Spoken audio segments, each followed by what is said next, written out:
Could LSU be on the verge of losing 2 commitments? We've got the latest. It's Locked on LSU. Here we go.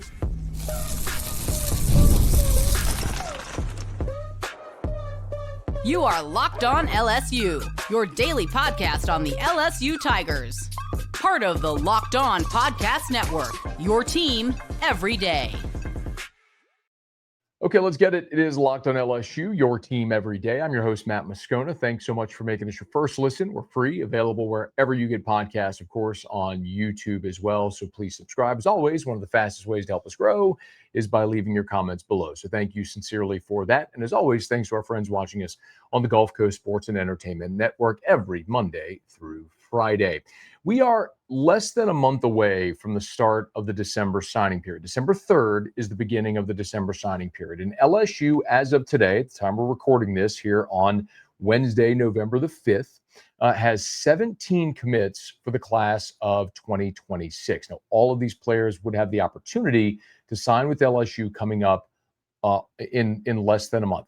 The question is, with uncertainty with the head coach, how many of these 17 stick?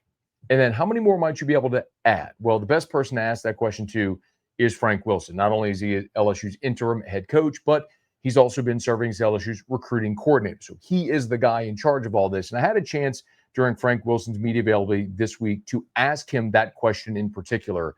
How do you continue putting this class together and keeping this class together less than a month ago when you don't know who the future head coach is going to be? For us, it's the 30-day countdown to signing day. It's funny you would ask that.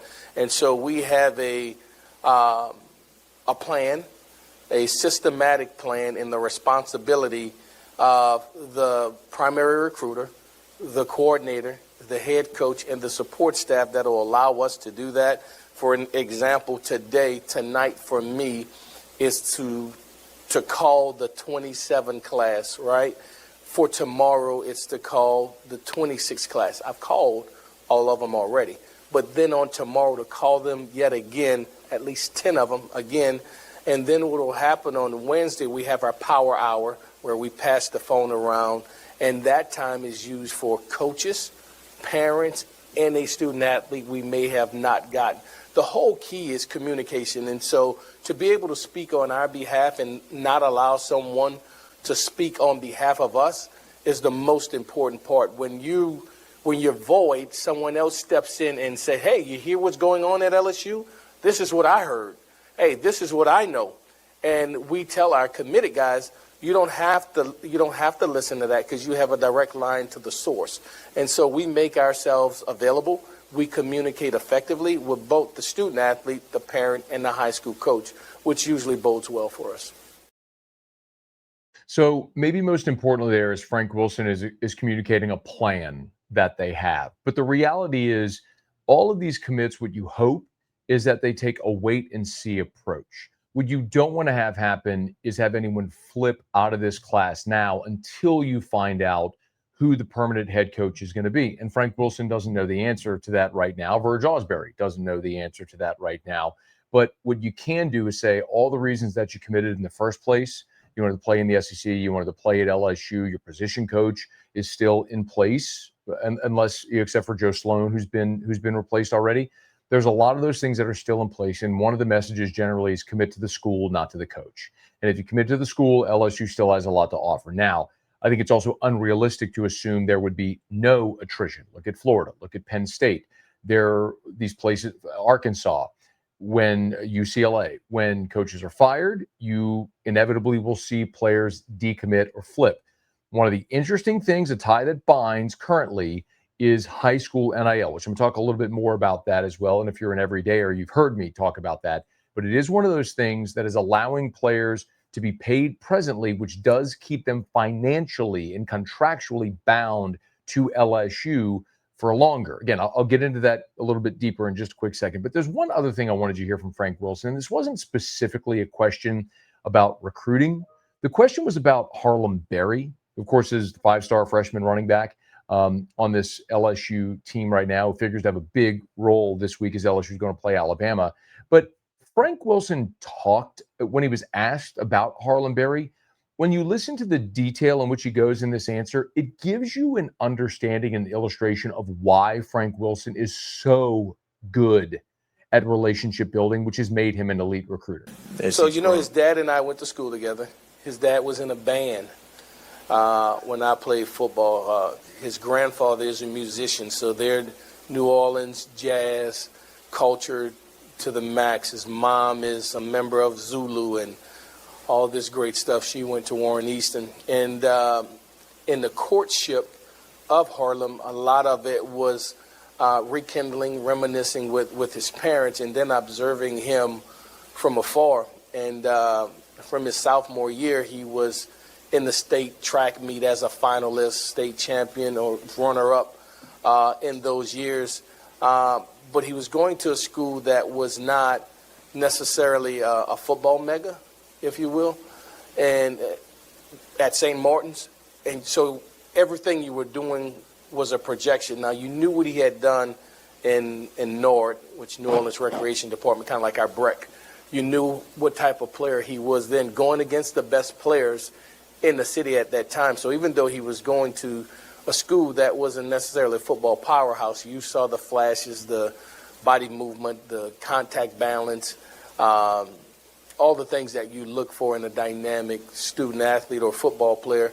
And then you saw it on the basketball court. Then you saw it on the track. And so we went all in. We went all in, and he continued to be dominant and at St. Martin. And it just took a little time. He's probably put on 18 to 20 pounds since he's gotten here, since January. And so he is, again, ascending the way that we thought he would be. And I think he's going to be an outstanding football player when it's all said and done. It's the buy-in on the individual. You have Frank Wilson talking about his dad being in a band, his grandfather being a musician, his mom being in Zulu, going to Warren Easton, watching him at NORD when he was in Harlem Bear when he was in the 8th grade. That's the kind of buy-in, the deep relationship building that Frank Wilson is so good at and has been so good at his whole career, that has made him an outstanding recruiter, and a giant reason why, as of now, there has not been any decommits or flips out of this class. Because while you do have position coaches, and yes, Brian Kelly was involved, but position coaches that manage and lead a lot of the lead recruiters for a lot of these guys, Frank Wilson is still the recruiting coordinator, and a lot of that support staff is still in place as well, from guys like Austin Thomas and Jeff Martin and on down the line of all those that participate in the recruiting staff and the recruiting evaluation, that process. A lot of those guys are still in place, so that structure is still there to maintain those relationships, to tell these guys, hey, just be patient and let us work through our process. Don't go anywhere. Just be patient. Let us work through our process, and you can evaluate further. It's really asking them to be patient, take a wait and see approach. And clearly, LSU has a plan. Now, all that said, there are a couple of prospects that look like they could be wavering. One in particular is predicted to flip out of the class, and I'll tell you why that is significant with respect to high school NIL. We'll get to that next. Locked on LSU, your team every day. The NBA is back, and there's no better place to get in on the action than FanDuel, the official sports betting partner of the NBA. Even if you missed the start of the season or the start of the game, or you want to ride a hot hand, FanDuel has live bets on everything from who will score next to fourth quarter comebacks. Plus, you can even combine your live bets into a same-game parlay for a shot at a bigger payout. It keeps every game exciting, especially when your team's making that late push. And right now, FanDuel is giving new customers $300 in bonus bets when your first $5 bet wins. So head to FanDuel.com to sign up and play your game with FanDuel, the official sports betting partner of the NBA. And we're brought to you by Our Lady of the Lake, championship health partner of LSU athletics. Trust isn't given, it's earned. And just like LSU athletes earn their success, Our Lady of the Lake health providers earn trust every day. As LSU's championship health partner, Our Lady of the Lake, part of the Franciscan Missionaries of Our Lady Health System, takes care of the Tigers on the field, on campus, and across Louisiana. Whether it's sports medicine, pediatrics, heart care, or helping you recover from everyday injuries, they bring championship-level commitment to every patient. you can trust the team that cares for the team you love. Our Lady of the Lake and LSU. Together, we roar. Learn more at ololrmc.com/LSU. So every week we visit with Shea Dixon from On 3, the Bengal Tiger. As far as I'm concerned, there's nobody better that covers recruiting around LSU than Shea Dixon, and we're fortunate to be able to pick his brain every week.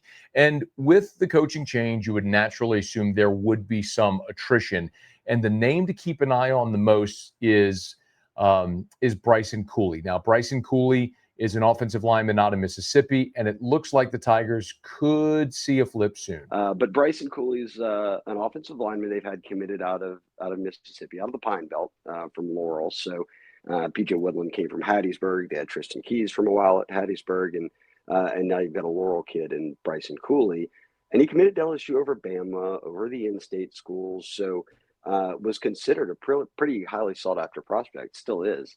But now with, I think, the uncertainty of the staff, in his case, Brad Davis, who offensive line coach, he says he's still keeping up with daily. He's got a lot of close relationships with some personnel staffers at LSU that all sort of led to that commitment. And it's just a few hour drive from his hometown. That said, now that we're, again, a month from signing day, all of these guys are really having to think hard about where they stand. And him being a Mississippi kid, Mississippi State has always been heavily on him with Jeff Levy and that staff.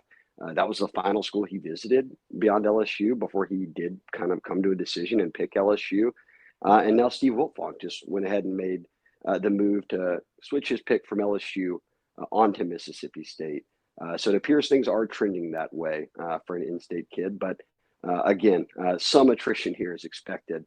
I think that the fact that you've made it this long into things without any flips or decommits is probably a good sign for the overall view of the class and how it might look in a month.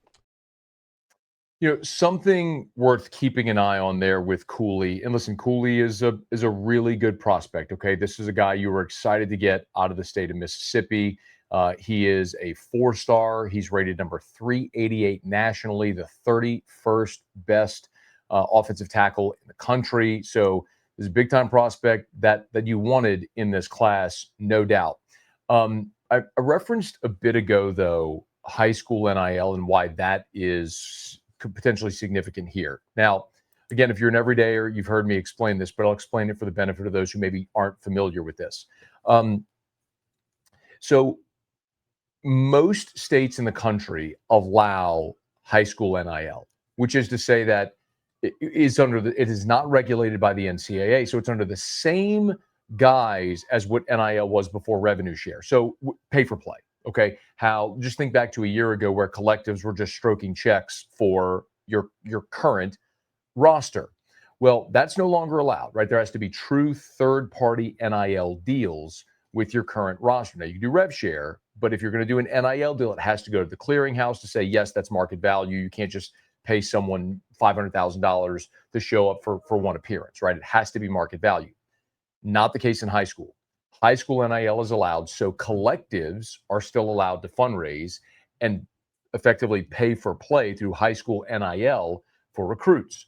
So one of the reasons that LSU has been able to keep, I'm not saying the sole reason, but one of the reasons LSU's kept this class together is because they are doing high school NIL deals. The LSU collective, Bayou Traditions, is doing high school NIL deals with these commits, in particular, the top tier commits.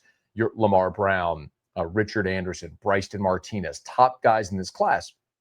So naturally, those guys, if they were to flip, they would have to pay back the money they've already been paid, or the school they flip to would have to pay back the money, however that would work. So you do have another variable that is financially binding these commits to LSU. With Cooley, Mississippi is one of the few states that does not allow high school NIL. We talked about this when Tristan Keys flipped to Tennessee. Well, same with Bryson Cooley.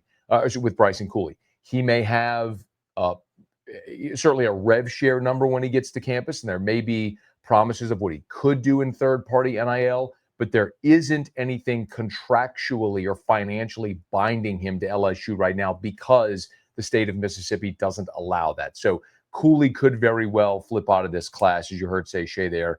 It's even predicted. When you think about this offensive line, it's been the weakest group on the team. Josh Thompson is going to be graduating. Braylon Moore could certainly go pro, but he has another year of eligibility if he wishes to return. But look, Tyree Adams, Cohen Eccles, Carius Kern, Paul Mabenga, DJ Chester, Weston Davis, Solomon Thomas, who we haven't seen this year, guys like Ori Williams. They all are back with more eligibility. So you're going to return, in theory, we'll see what happens with the portal, the lion's share of your scholarship offensive lineman, the lion's share of your experience and snaps from this season. But you have a dramatic improvement that needs to take place. And my guess is a big part of what LSU is going to do to rebuild the offensive line in bridging to 2026 is going to be in the transfer portal. Again, Kern and Davis and Adams and Eccles and Mabenga and Chester are very experienced guys that have played a lot, but you're going to need guys that have played better than what this group has. So I would assume you're going to add a couple of starting caliber players in the transfer portal as well. So how much do they focus on the offensive line in this high school class? I mentioned Bryson Martinez, who's one of the top committed players in this class. He's out of East Ascension. He's the number 126 overall prospect, the 10th best offensive tackle in the country, and he is a giant. I met Bryson. I mean, he's 6'6", 290. I mean, he's a unit. But the only other offensive lineman that you have committed in the class, aside from Bryson Cooley, who might very well flip out of this class, is Jalen Chapman, the interior offensive lineman out of Warren Easton in New Orleans. So you are thin right now on offensive linemen. We'll see if they're able to add any between now and signing day. Now, the other player worth keeping an eye on that Shea mentioned is Havon Finney. Havon Finney, remember, was the number 1 cornerback in the country for 2027. He reclassed to 2026. In his case, is a little different than most. Yeah, so this is a kid coming out of Sierra Canyon in LA. So being a California prospect geographically makes him a more interesting case study here than a lot of the Louisiana guys, right? Or border state guys you traditionally recruit that are within a few 4-hour drive, 5-hour drive. And they look at LSU almost like a home state team alongside, whether it's Mississippi or Texas, whatever it might be. This is the kid from furthest away. So you kind of have to see here, okay, what is the loyalty to the commitment, or does it stick, given you're from that far away? And you hit the nail on the head. And look, we caught up with Havon Finney Sr. a week ago after Brian Kelly was fired, and he repeated exactly what he said to you then, which is Corey Raymond is a big part of this. It's a big piece for Havon because that's his position coach. Corey's got a track record of development that these guys buy into as a piece of committing to LSU. And right now, we don't know if Corey Raymond will be on the staff moving forward. He certainly would belong on a list of maybe a handful of names, both whether it's your GM or on-field coaches, that you would wonder, hey, look, there would be some advantage to keeping this person around, and Corey would fit into that. But at the same time, he's got to explore options. So Havon Sr. said, look, no visits are scheduled yet. Michigan is still the team that's really recruited him the most beyond LSU and committed LSU over Michigan. And then said in the post-Kelly kind of era here, 2 weeks in, that a lot of other teams have started calling. Nebraska, he said, most notably, is kind of reaching out daily saying, hey, look, we've got a spot for you. So this happens when you have a coaching change. It's expected. But right now, getting Corey Raymond back and having him in place here at LSU pays off in moments like these where kids are committed from, across the entire country, and don't balk at a coaching change if it doesn't involve Corey Raymond.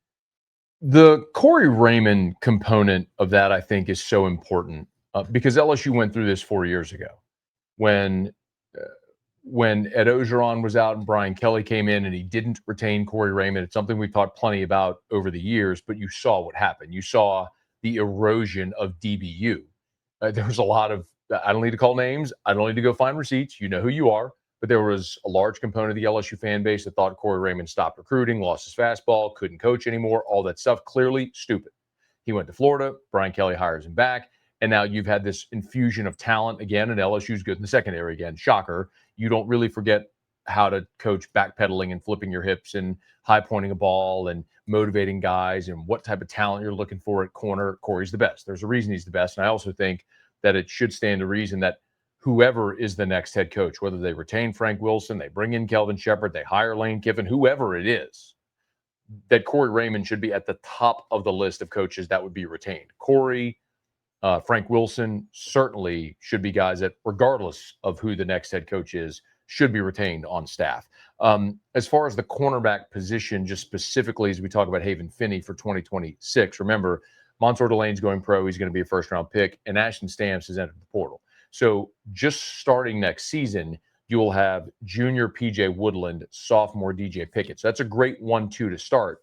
But after that, you don't have any experience. So you could be back in the portal, or a guy like Finney could fill the role like Pickett has filled this year, really as your number 3, as a guy that rotates in pretty fluidly. Now, you've got guys like Michael Turner, and you've got other cornerbacks in that room who could take a step and grow and develop, same way P.J. Woodland did under Corey Raymond.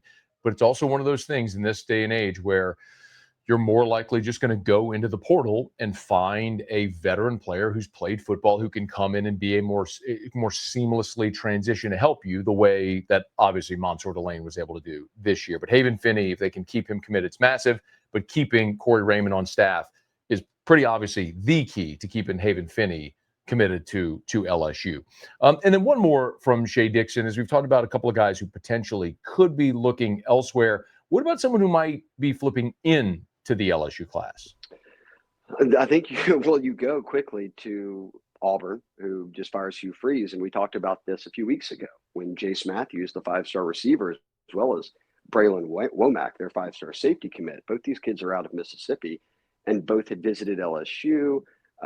They had been recruited heavily by LSU. Most notably, probably Jase Mathews was really high on LSU before he committed to Auburn. But when he committed to Auburn, Tristan Keys was committed to LSU, and they've been the number 1 and 2 receivers, not just in Mississippi, but the whole country. Right now, Mathews is 1, Tristan Keys is 2. Tristan Keys, as I said earlier, no longer committed to LSU. So, yes, they've got a few in-state receivers with many would consider the 3 best seniors in the state at wide receiver, college prospect-wise, are committed to LSU right now. But they'll take a swing for the fences with guys like that. And look, here in town, Catholic High, you've got Blaine Bradford. He's still committed to Ohio State. There's others out there that certainly keep recruiting.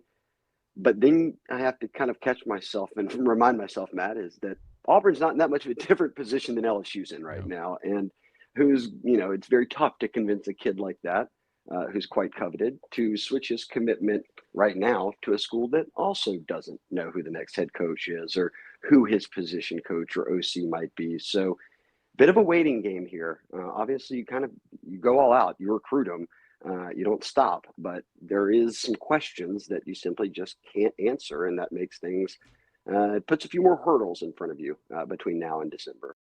We're inside of a month to the December signing period, as LSU has 4 games to play.